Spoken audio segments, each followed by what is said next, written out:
One of my first memories as a kid was witnessing my parents get a divorce, so I had all the fun of internalized responsibility for the ruination of their love and 2 Christmases per year.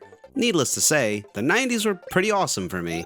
My father would perform his divorced dad duties and pick me up from my mom's house like 3 or 4 times a week so we could spend quality bonding time together, which usually amounted to him plopping me in an arcade by myself for a couple hours while he went faffing about somewhere else. The arcade of choice was in the dead center of beautiful Passaic, New Jersey. For those that do not live in North Jersey, you probably don't know the context. Here's the context. Passaic sucks.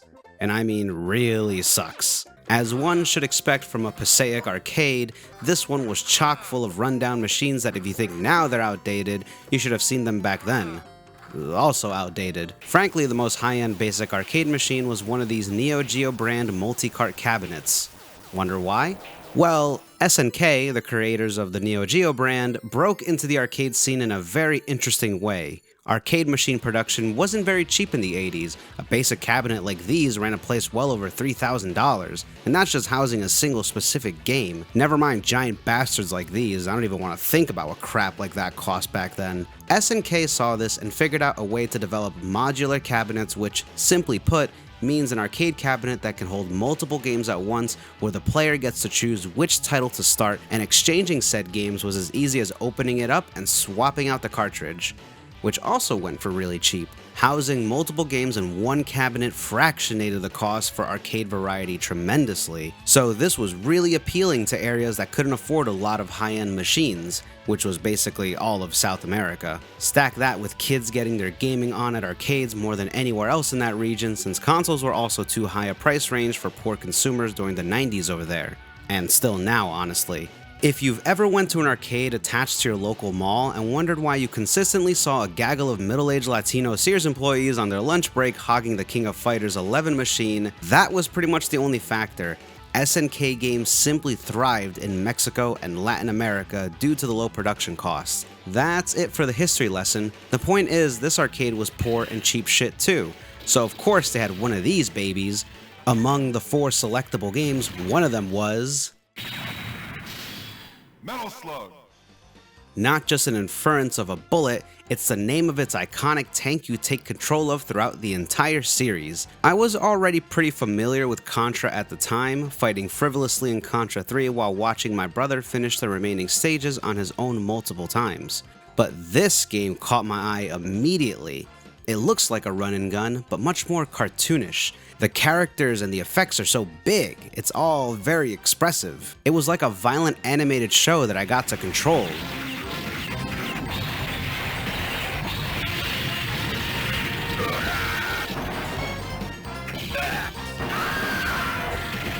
To me, Metal Slug had almost itchy and scratchy levels of violence that could be inflicted on the enemies. These fools could be shot down, burned alive, cut apart, or even have their heads blown off with their little eyeballs falling out.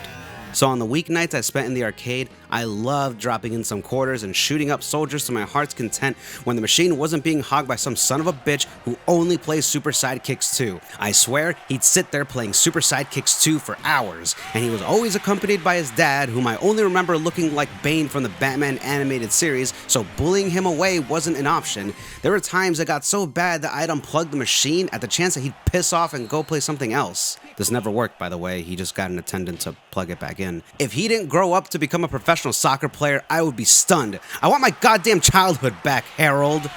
Anyway, let's talk more about Metal Slug. While it is a run and gun game like Contra, there's very specific factors that make it a totally different experience. Metal Slug has a noticeably slower pace, allowing for more time to react and execute. However, it bombards you with enemies much more often than the likes of Contra. There's also the aspects of not being able to shoot diagonally, similar to Mega Man, which I always felt Metal Slug had more in common with than Contra. However, in Mega Man, its most consistent theme is the matching of rivals. Fighting other robot masters that are roughly the same size as you, and they're so closely related to Mega Man himself that he gets to utilize their abilities. Something else just as consistent were the post-Robot Master stages, gauntlets full of traps and peril that put all of your skills to the test, always finishing each trial with an oversized threat that takes up more space than anything else on screen. Now imagine that intensity, that raw thrill for an entire game. because that's what Metal Slug is. Never do you end these insane stages with your match in the original Metal Slug. It was always some overpowered monster of machinery. Sometimes you have nothing but your trusty pistol to take them down, really giving you a David and Goliath feel when reaching these bosses. This was a tradition that remained consistent for nearly the entire franchise. That was definitely a big appeal for me. I love gigantic bosses I have to tear apart in games. Why do they arm this downed plane to the teeth? Why is this tank so massive? Why does this truck have extendo legs that reveal a flame-throwing underbelly? I don't know. All I do know is that I want to blow this shit up.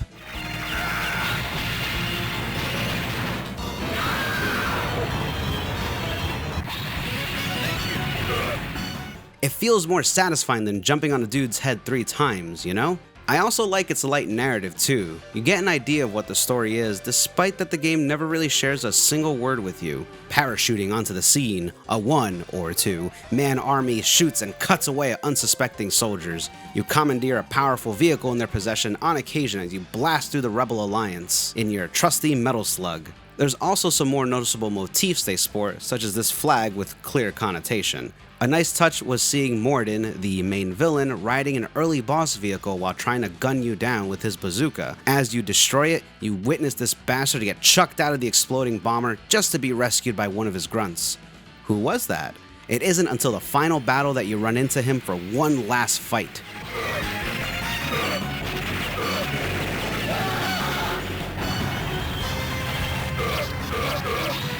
I know it's such a small thing, but I thought it was really cool seeing the leader of this army try to take you out early on before you get to settle the score once and for all at the final act. I was used to villains having a threatening presence early onto the game, but not willing to throw hands almost immediately. Kinda blew my mind as a kid. Speaking more on the Metal Slug narrative, I thought it was interesting that the game stuck with strictly humanistic enemies, weaponized vehicles based on real-life war machines, and coastal or European locations that have been occupied by armies in real life. The idea of armed musclemen fighting aliens, monsters, or robots was a typical concept for years at that point, so I think it was part of their intention on how to present this kind of game.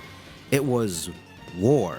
Sure, you got the exaggerated expressions and goofy death cries, but there's little bits throughout the experience that kinda hammer down this theme of war. You can even pass by innocent civilians trembling in fear or running for their lives as you progress. Even the music isn't too hyper or happy, as it all sounds grounded,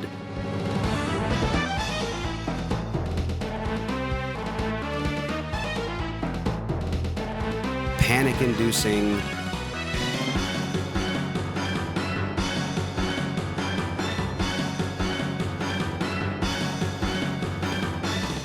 or triumphant.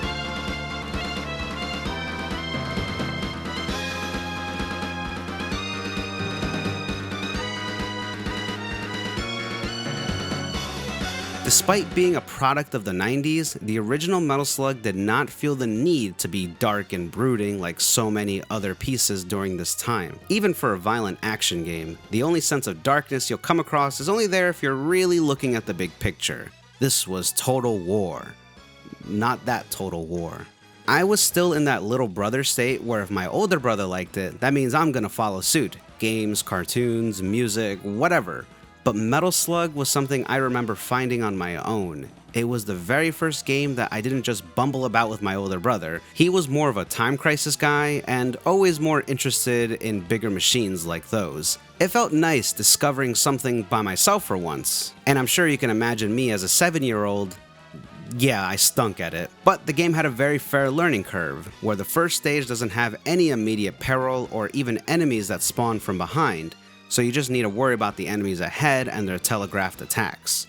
Then the next stage is where they start throwing you other sorts of dangers, such as death pits and enemies attacking from all directions. The game continues to overwhelm you with peril from there on, climbing the snowy mountains full of huge gaps that call for tight leaps, waves of aerial bombers, soldiers that won't get the hell off your ride, and even a matching foe with his own machine gun, knife attack, and grenades.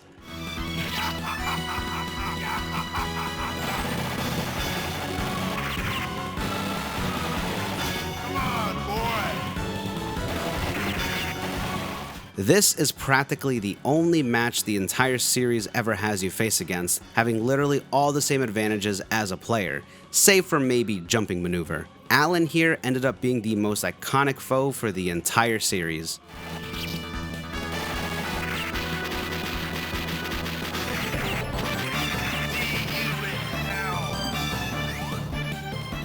Before even reaching the final mission, the game won't stop chucking enemies at you. It makes the whole game feel pretty overwhelming at times. And once you get to that final mission, there's this bridge and oh man, is it a nightmare. Enemies on multiple floors, armed tanks, they're even trying to throw girders at you, showing their desperation.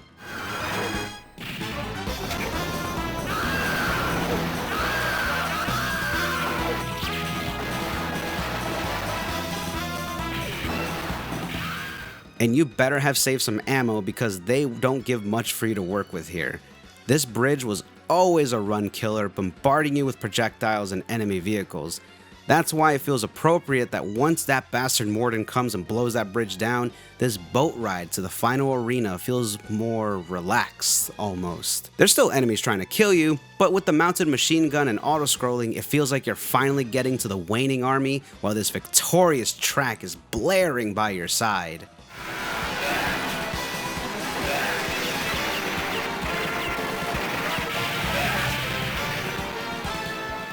And of course, there's the final fight against Morden in his personal transport chopper, the smallest yet most agile boss in this adventure.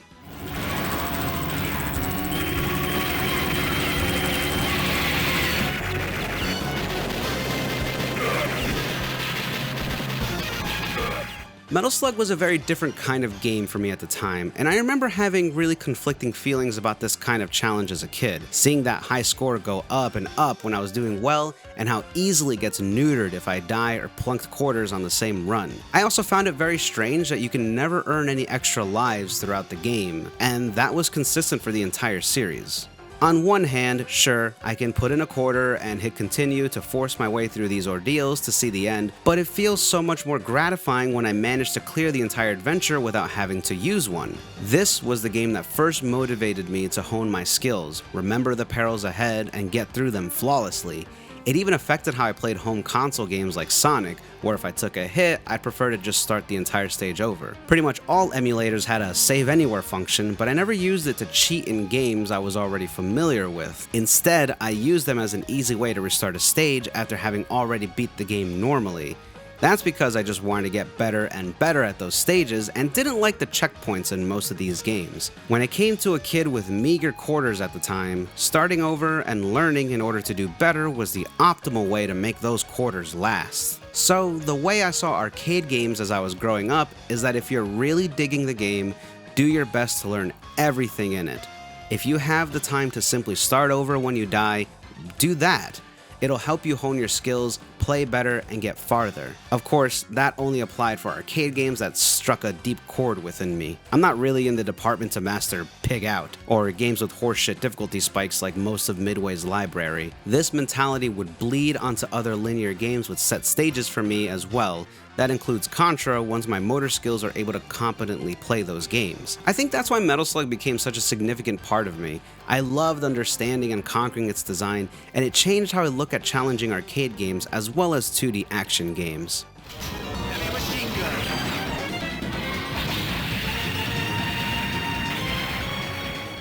Metal Slug's timeline is a bit interesting too. An obvious next step would be to make a sequel, right? However, something worth emphasizing about the original game, despite its goofy animations and expressive characters, the whole setting and narrative was fairly grounded. Your enemies being just as human as Marco or Tarma over here. They simply have more machinery to throw at you.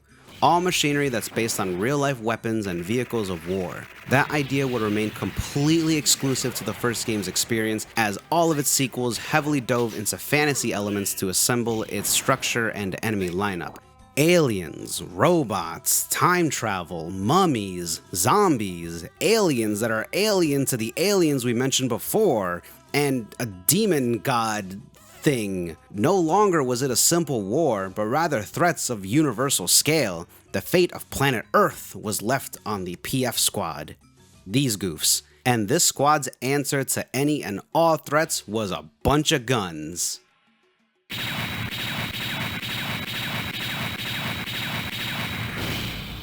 Metal Slug 2.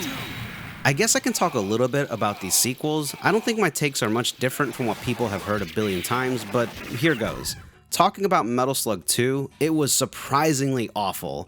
And maybe not in the most obvious ways, especially not to critics back in the day. And while we're on the subject, general consensus or even some published critics' take on arcade games or its relatives are usually worthless dog shit. Like, yeah, of course Metal Slug 2 was received well at launch. Nobody in that sphere gave a shit about performance issues, slowdowns, or really boring enemy patterns. The game chugs ridiculously in single player, so forget co-op, it's basically unplayable at that point.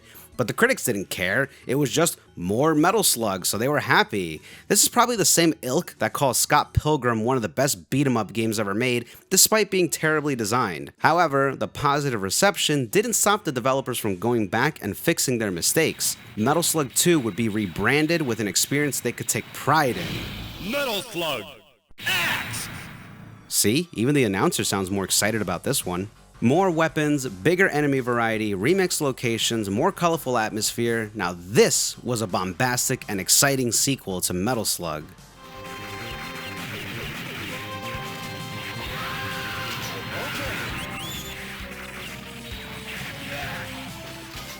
And the game ran much smoother than 1 or 2, so it played better as well, using the new engine they were going to utilize for Metal Slug 3 in the future. As for the presentation, this follow-up was considerably wackier than the original game. It leaned a bit more on stereotypes, and there were even otherworldly creatures as enemy fodder, as well as absolutely ludicrous moments.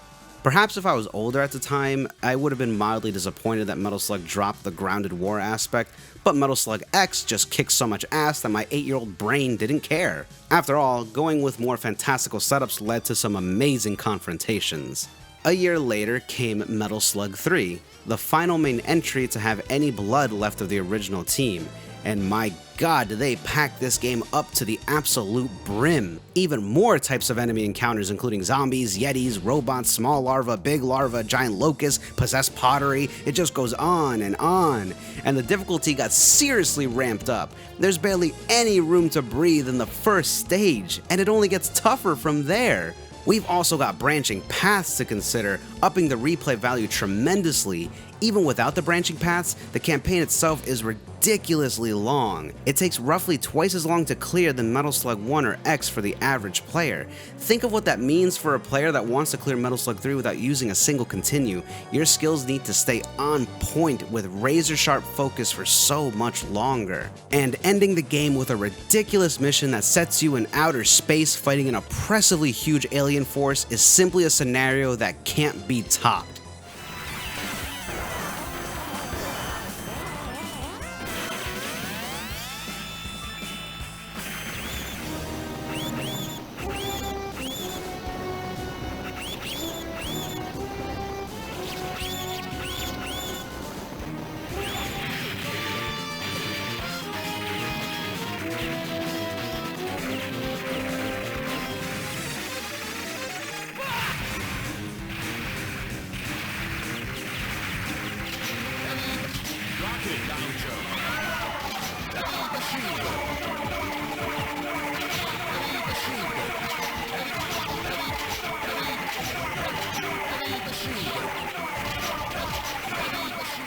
It's really crazy seeing how much the devs packed into a single arcade game. It was like they somehow knew this would be the last Metal Slug they'd ever get to work on.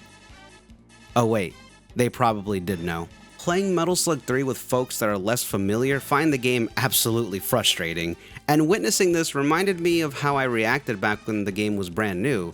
I actually remember kind of hating it at first. I think I was around 9 years old, so I still wasn't that competent at these games. I'd even get mad if I went to an arcade and all they had was Metal Slug 3 instead of 1 or X. And that's just because the game is really hard. It indiscriminately throws any player into the deep end of this run and gun pool it's been building these past few years. So, for better or for worse, Metal Slug 3 is considerably the most unwelcoming Metal Slug game for beginners or new blood, while simultaneously being the game that embraces its longtime fans more than the rest of the series. In other words, Metal Slug 3 was 120% made for the fans. It's quite possibly the most appropriate send-off the developers could have mustered as they bow out of the series for good immediately after the game hit arcades. And for that, I thank them, while my friends want to flip them off for all the beginner's traps. With SNK filing for bankruptcy and many employees getting laid off from this, the Metal Slug series would stick around with more entries. However, the quality of this franchise took a noticeable dip, now in the hands of completely different developers. Metal Slug 4 is probably the lowest point. Not only did they tone back the alternate paths and enemy variety, there wasn't really any new interesting atmosphere, no new weapons, the majority of the game consisted of recycled assets, the new characters had strange knacks that hindered how you played, and worst of all, its design feels like they were compensating by just throwing waves and waves of annoying enemy spawns constantly. It's the very definition of putting 10 pounds of potatoes in a 5-pound sack. And also, those potatoes taste like shit.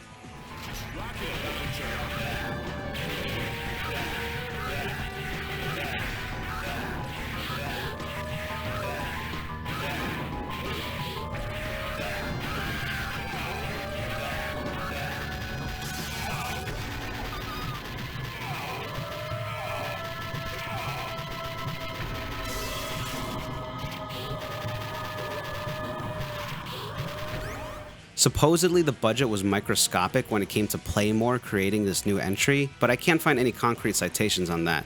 Hey, I believe it though.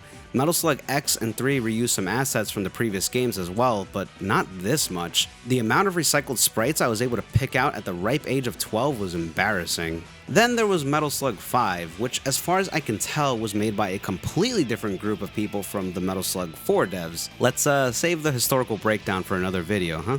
It bore a decent amount of completely original sprites, and the environment was fairly more interesting. Well, more than the fourth game at least. Also, some of the music kicked major ass.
If only the game kicked as much ass with it.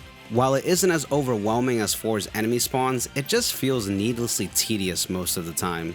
The boss fights are especially uninteresting. The most unique of the rogue gallery would be the final boss, and fighting him still sucks. And while it has some good animation, it makes a very anticlimactic exit. A lot of Metal Slug 5's issues could be due to it being extremely unfinished. Also, let me tell you, I barely know dick about game design, but I think it's safe to say the absolute worst way you can start an installment to a high-impact run-and-gun action game is with a fucking auto-scroller.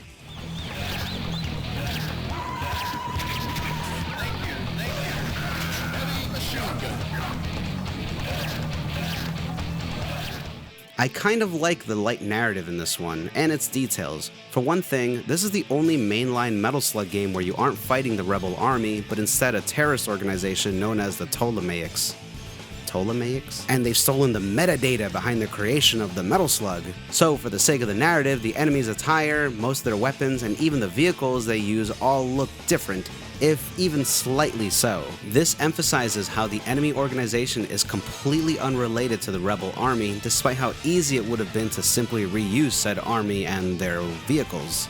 It's just a nice change, and as much as the plot meanders around, it's neat to see implications of its progress here and there. From what I understand, Metal Slug 5 was rushed to meet a deadline, so a ton of assets and enemies they created for this game were completely scrapped.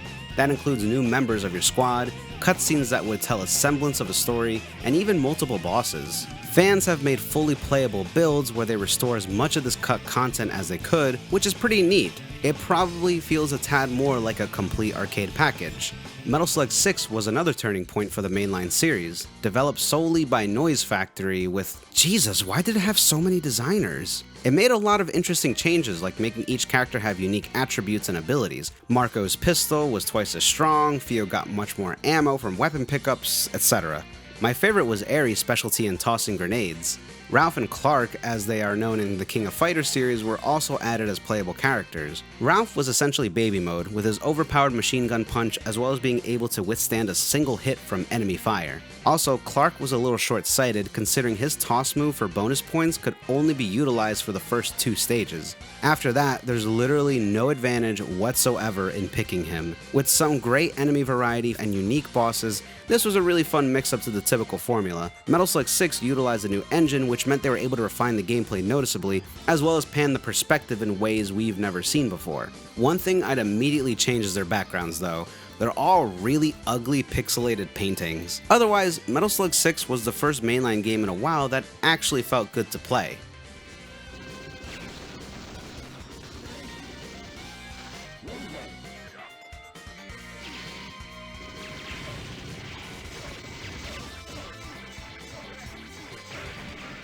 Metal Slug 7 would release a couple years later exclusively on Nintendo DS. It never saw an arcade release, but was ported to home consoles later on as Metal Slug XX, which is where all this footage came from. It was more the same like Metal Slug 6, except the overall design feels so lacking in any energy.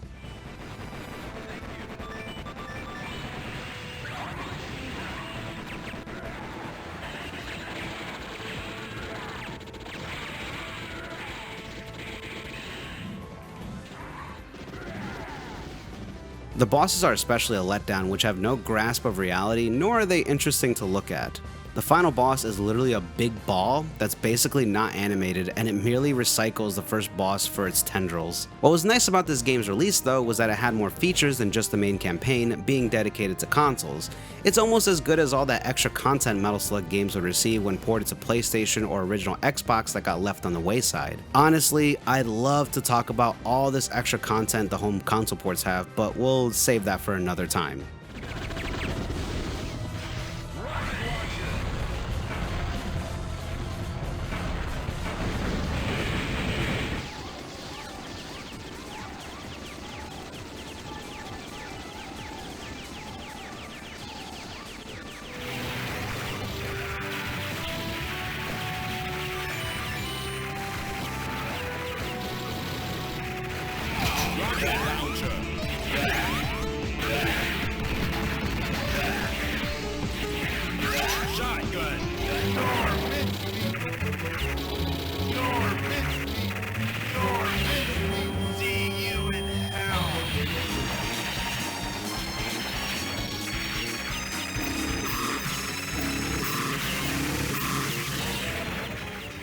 This run-and-gun franchise would continue a legacy where nearly any arcade you went to would have at least one Metal Slug game throughout the 2000s, usually in the form of a multi-pack Neo Geo cabinet, sometimes in its very own singular cabinet. This was the case for years, before arcades would go nearly extinct and the remaining few that aren't Dave & Buster's would just throw most of the titles into one of those Blue Elf machines or its equivalent siblings. To be honest, while SNK seems to at least keep Metal Slug relevant all these years, I'm really not that happy with how they've been handling this franchise. Lately, all they've been doing is making these shitty gacha mobile games using all the sprites from the original titles, or some ugly-ass art style that looks like someone drawing the original sprites from memory, and I despise their existence. The worst part is, I got into one for a while, then deleted it when I realized I was just feeding a horrible addiction. I'm not perfect, guys, but hey, I kicked that habit. Now I'm just playing that stupid-ass Ninja Turtles game. The only actions of theirs I approve of are porting most of the mainline games to modern platforms, so for those that don't want to emulate the games themselves, they can find them on consoles, most especially on Nintendo Switch. Also, piece of advice, don't ever buy any of the original 5 games on a digital storefront if it does not have ACA Neo Geo in the title. These are the only cases where the games feel closest to arcade perfect. God knows how many weird, shoddy ports these games have. Pixnlove making some overpriced physical release of Metal Slug Anthology on PS4 has got to be one of the biggest and most expensive jokes regarding these games. It's literally the PS4 port poorly emulating a PS2 while playing an ISO file that was already a poor emulation of these original games. And these jokers slap that onto a Blu-ray disc? Like I said, the ACA labels are the only ones you can really trust regarding Neo Geo games. This has been the Metal Slug Kelly Blue Book. Even so, SNK doesn't seem interested in funding something that can even remotely wear the title Metal Slug 8 proudly. I don't understand why people were so excited for that Metal Slug Tactics game either. Unless they weren't a Metal Slug fan, then that makes sense. I felt like I was living in Bizarro Land looking at the reception for this. This isn't just Metal Slug deciding to attack its action genre-based design with a different approach. This is changing genres entirely. SNK has the money to pay someone else to make a new Metal Slug game with original sprites, brand new animation, and yet it cannot risk the idea of being a run-and-gun game. Most people just got excited over the intro animation since it looked nice. Or they got horny for Fio. At least that was remotely nostalgic. What cracks me up is that Konami pulled the exact same bullshit with Contra literally a month after this and nobody was impressed. I don't want Metal Slug to be a tactics game. That's not what I play Metal Slug for. I'm very stringent on Metal Slug as a series because the raw gameplay is why I kept playing these titles for literal decades. And it makes me sad thinking that it'll just never happen again while the franchise is still sort of relevant. Let's not end this video on a negative note though. I love Metal Slug. Always will. And you can bet I'll be the first in line if the good old Peregrine Falcons ever decide to go toe-to-toe with Morden's army in classic side-scrolling action once again. It'd be really interesting to make a new title that's based on modern war scenarios and vehicles, but I imagine the fantastical element is too prominent in Metal Slug for them to ever leave out the aliens and monsters. I enjoy taking the time to play these amazing arcade games and attempt to 1cc runs just to see if I still can. I usually can't. Metal Slug was a strong influence on my gaming tastes when I was young, and absolutely changed how I look at action games now. Looking over the entire series in this video, I can see why that's the case. Getting perfect runs, tearing down the rebel army, and blowing up these gigantic machines, it made you feel like a titan, even when the characters weren't really depicted as these big, brawn, muscular titans of typical action games back then. These goofy bastards can always be counted on to save the world as long as you come with the right amount of skills. Or quarters. Thanks for watching.